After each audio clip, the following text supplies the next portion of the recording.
ሰላም እንዴት ናችሁ? የኬክ ዩቲዩብ ቻናል ቤተሰብ ዛሬ ይዤላችሁ የመጣሁት እንግዲህ ለየት ባለ ቪዲዮ ነው ማለት ነው። ስለተመቸኝ ነው ማለት ነው። ይሄኛው ኤርፓድ ዲፕ ቤዝ ነው እንግዲህ ከመጣ ወደ 3 አመት ገደማ ሆኖታል። እኔ ግን በአጋጣሚ አሁን ላይ ነው እጄ ላይ እየገባው ማለት ነው። ወደ ኢትዮጵያ ከገባ ቅርብ ሰዓት ቢሆን በውጮች ግን 3 አመት ምናምን ሆኖታል ከመጣ ማለት ነው። ይሄ ኤርፎን እኔ ግን አሁን ላይ ነው እጄ የገባው ማለት ነው። የምናይ ይሆናል ማለት ነው። ሁሉን ነገር ጥቅሙን፣ ጉዳቱን፣ የተመቸኝ ነገር፣ የደበረኝ ነገር እያንዳንዱን ማሳያችሁ ይሆናል። አብራችሁ ይቆዩ። አሁን እንደምትመለከቱት ይሄ ዲፕ ቤዝ የተባለውን እንከፍተዋለን ማለት ነው። ልክ እንደዚህ እንዋጠዋለን። በአጋጣሚ ገልብጬ ያወጣሁትኝ እንደምታዩት ነው ማለት ነው። መጀመሪያ የምንመለከተው ማኑዋሉ ነው ማለት ነው። ስለ ዲፕ ቤዝ መግለጫ የሚሰጠን ማኑዋሉ ነው። አጠቃቀሙ ሁሉ ሳይቀር እንዴት እንደምትጠቀሙት ምናምን የሚገልጥላችሁ ነው ማለት ነው። ይሄኛው አስፈላጊ ስላልሆነ ይሄን እናልፈዋለን ማለት ነው። በዚህኛው ደረጃ ስንመጣ እንግዲህ ይሄን ይመስላል ዋናው ኤርፓድ ማለት ነው። ዋናው ኤርፓድ ይሄን ይመስላል እንደምትመለከቱት ነው። ልክ እንደዚህ በምንከፍተው ሰዓት ይሄንን ማለት ነው በምንከፍተው ሰዓት ይሄን ይመስላል ማለት ነው። የኤርፓዳችን ይሄን ይመስላል። ከዛ በሁለተኛ ደረጃ የምንመለከተው ደግሞ ቻርጀር ነው ማለት ነው። ቻርጀር አለው በራሱ ስትገዙት። እኔ ከኢትዮ ቴሌኮም ነው የገዛሁት ማለት ነው። ቻርጀር አለው።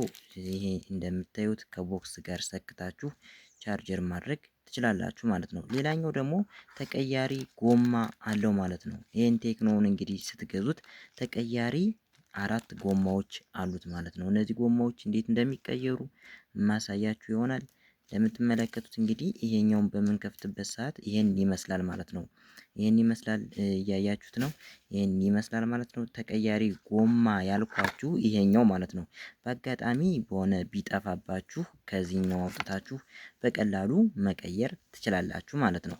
ሌላኛው የተመቸኝና የደበረኝ ነገር የሚለው ምንድነው መሰላችሁ? ስለዚህ ኤርፎን ይሄ ዲዛይኑ እንደምትመለከቱት ያን ያክል ውበት የለውም ማለት ነው። ውበቱ ትንሽ ደብሮኛል። የተመቸኝ ነገር ደግሞ ሎንግ ባትሪ ላይፉ ነው ማለት ነው። በጣም የረዥም ጊዜ ትጠቀሙበታላችሁ። አይፓድ ፕሮን ተጠቅሜዋለሁ፣ ግን ይሄ በሚገርም ሁኔታ አይፓድ ፕሮን በልጦታል በባትሪ ማለት ነው። ባትሪ ላይፍ የምትፈልጉ ከሆነ ይሄኛውን ግዙት፣ ይሄኛውን ኤርፎን ማለት ነው። ለጆሮአችሁ ኮምፎርት እና ውበት የምትፈልጉ ከሆነ ደግሞ አይፓድ ፕሮን መግዛት ትችላላችሁ ማለት ነው። እኔ የተመቸኝ ነገር ምንድነው? ከዚህ ባትሪና ባትሪው ነው ማለት ነው። ደግሞ የሚገርም ቤዝ አለው ማለት ነው። ቤዝ ራሱ አይፓድ ፕሮ ጋር በምናነጻጽርበት ሰዓት አይፓድ ፕሮ የቴክኖን ያክል ቤዝ የለውም ማለት ነው። ይህም ስላችሁ ምንድነው? ጆሮአችሁን አይጎዳውም ማለት ነው። የሚገርም ቤዝ ነው ያለው ማለት ነው። ይሄ ኤርፎን የሚገርም ሎንግ ባትሪ ያለው የሚገርም ባትሪ ላይፍ አለው ማለት ነው። አሁን ይህን ይመስላል እንደምትመለከቱት። ቻርጀሩም ፋንተም ቻርጀር የስልካችሁን ቻርጀር መጠቀም ትችላላችሁ ማለት ነው። ይህን ለማጫወት ሌላኛውና የሚጠቅማችሁን አንድ ነገር የምነግራችሁ ምንድነው?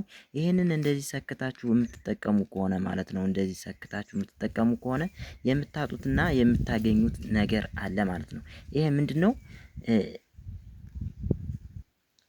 በራሱ የሚመጣው አለ ማለት ነው። ይሄ በራሱ አሁን ሰክቼ ያሳየኋችሁ ይሄንን በራሱ ቻርጀር እያደረጋችሁ አትጠቀሙበት። ምክንያቱም ምን መሰላችሁ?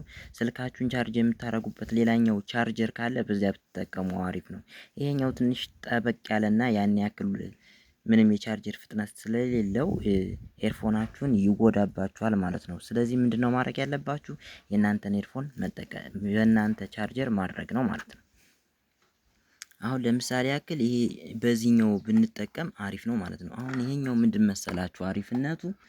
ይሄኛውን በምትጠቀሙት ሰዓት እንደምትመለከቱት ሁለቱም ፋንተም ነው ማለት ነው። አሁን ሰክቼ ላሳያችሁ። ይኸው እንደምታዩት ሰከውትኝ አያስቸግርም። ለመንቀልም ይኸው እንደዚህ ነው የምትነቅሉት ማለት ነው።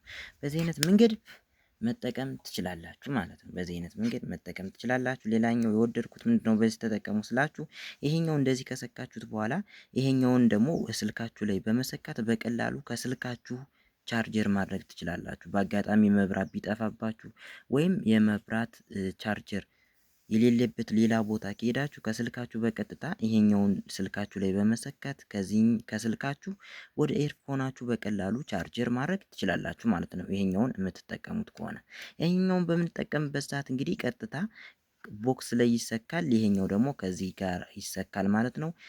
ፓወር ስናገኝ ብቻ ነው ቻርጀር ማድረግ የምንችል እንጂ ከስልካችን ቻርጀር ማድረግ አንችልም ማለት ነው ይሄኛውን የምንጠቀም ከሆነ። ስለዚህ ምንድነው እኔ የምመክራችሁ ከኳሊቲውም አንፃር ይሄኛውን ብትጠቀሙ አሪፍ ነው። ምክንያቱም ከስልካችሁም ቻርጀር ማድረግ ትችላላችሁ፣ ከቦክስም ቻርጀር ማድረግ ትችላላችሁ ማለት ነው። በዚሁ አጋጣሚ አሪፍ የሚባል ቻርጀር ላሳያችሁ።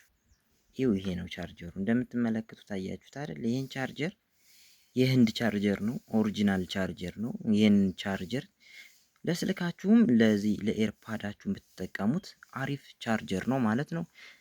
እንደምትመለከቱት ፓወር ትሰካላችሁ፣ ኤርፓዳችሁን ደግሞ በዚህኛው ታረጋላችሁ ማለት ነው። ይሄን በአጋጣሚ ካገኛችሁት ገዝታችሁ ተጠቀሙ። ዲፕ ቤዝ እንግዲህ ይሄን ይመስላል ከሞላ ጎደል ማለት ነው። እንደምትመለከቱት እንግዲህ ካርቶኑ ላይም የምናገኘው ጽሑፍ አለ። እንደምታዩት 35 ሃወር ሎንግ ባትሪ ላይፍ ይላል። እንደምትመለከቱት እንግዲህ አንድ ቀን ከግማሽ የሚሆን ሎንግ ባትሪ ላይፍ አለው ማለት ነው። ይሄን የምትጠቀሙ ከሆነ ማለት ነው። ይሄም ስላችሁ ምንድነው? ይሄም ስላችሁ እንዲገባችሁ ከዚህ ጋር ደግሞ ስንመለከተው እንደምትመለከቱት እስከ 7 ሃወር ያስጠቅማችኋል ይላል ቶታል ፕላይ ታይም የሚለው። ይሄን ግልጽ ለማድረግ ያክል ምን መሰላችሁ? በቦክሱ የምትጠቀሙ ከሆነ ማለት ነው ይሄንን ብቻ በአንድ ቻርጀር ይሄን ሁለቱንም ኤርፎን አውጥታችሁ የምትጠቀሙ ከሆነ 7 ሰዓት ነው ሊያስጠቅማችሁ የሚችል። በአንድ ቻርጀር 7 ሰዓት ያክል ፕላይ ታይም አለው ማለት ነው። ይሄኛው ደግሞ ቦክሱ 35 ሃወር ሎንግ ባትሪ ላይፍ አለው። ይሄኛው ቢዘጋባችሁ ቀጥታ ከዚችኛዋ በመሰካት ራሱ ቦክሱ ቻርጀር ያደርግላችኋል ማለት ነው። አሁን በዚህ አጋጣሚ የሚነግራችሁ ነገር ምንድነው? ቻርጀር ስታረጉት ኤርፎናችሁን ልክ እንደዚህ ካስገባችሁ በኋላ እንደዚህ ቻርጀር ብታረጉት የሚደረገው የኤርፎናችሁ ሳይሆን ራሱ ቦክሱ ነው ማለት ነው። ስለዚህ ይሄኛውን ትንሽ ባትሪ ካለው ማለት ነው በዚህኛው አውጥታችሁ ከተጠቀማላችሁ ቦክሱ በራሱ ቻርጀር ያደርጋል ማለት ነው። ከዛም ቦክሱ የሰበሰበውን ለነዚህ ቻርጀር ያደርጋል ማለት ነው ለሁለቶች። በዚህ አጋጣሚ ለኬኬ ዩቲዩብ ቻናል አዲስ ከሆናችሁ ሰብስክራይብ ማድረግ ትችላላችሁ። ቪዲዮውን ደግሞ ላይክ አድርጉትና ይሄን ኤርፎን ከሞላ ጎደል ከዋጋውም አንፃር ብትገዙት አሪፍ ነው። አሁን ላይ የሚሸጥበት ዋጋ 800 የኢትዮጵያ ብር ነው ማለት ነው። ኤርፓዱ ደግሞ ብዙ አይነት ኤርፓዶች አሉ ማለት ነው። እነ አፕል ስንመለከት ኤርፓድ ፕሮን ስንመለከት እስከ 4000 እስከ 1500 አለ። ከዋጋ አንፃር እንግዲህ ይሄኛው ኤርፎን በጣም ወድጄዋለሁ ስላችሁ ነው ማለት ነው። የሚገርም ቤዝም አለው። ቤዝ ጭራሽ አይገናኝም ከኤርፓድ ፕሮ ጋር 4000 ምናምን ብር ከሚሸጠው ጋር የዚህኛው ቤዝ ይበልጣል ማለት ነው። ስለዚህ ይሄንን አሁኑኑ ከአቅራቢያችሁ ከሚገኘው ኢትዮ ቴሌኮም በመሄድ በ800 ብር መግዛት ትችላላችሁ ማለት ነው። እና ሁላችሁም እንደምታውቁት እንግዲህ ከስልካችሁ ጋር ለማገናኘት እንደዚህ አድርጋችሁ አይደለም የምታገናኙት። ልክ እንደዚህ ከፈት ስታደርጉት እንደምትመለከቱት ላይት አለው ማለት ነው። ይሄ ላይት ካለው ቀጥታ ስልካችሁ ብሉቱዝ ላይ ገብታችሁ ማገናኘት ትችላላችሁ ማለት ነው። ለዛሬ የነበረ ቪዲዮ ይሄን ይመስል ነበረ። እንደምትወዱት አልጠራጠርም። ላይክ አድርጉት።